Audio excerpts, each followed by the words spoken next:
Ond Mr Parry, mae wedi bod yn ddiwrnod tu hwnt o brysur i chi. Chi wedi bod yn arwen ar y llwyfan trwy prynhawn ac yno yn nadig y Cystadleuaeth Cân Actol, dwi'n meddwl. Do, mewn pafiliwn poeth ofnadwy, ond ym mwynhau bob munud o'r gystadleuaeth yma. Cystadleuaeth liwgar, hapus, yn dal afiaeth yr wyl.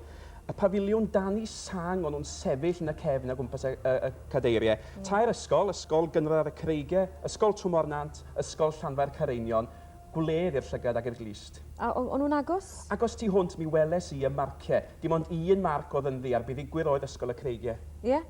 Felly fe orffennwn ni'r rhan gyntaf yma o'r rhaglen gyda Ysgol y Creigiau, ond mi fyddwn ni nôl ar ôl 2 funud, felly peidiwch mynd i ffwrdd, iawn?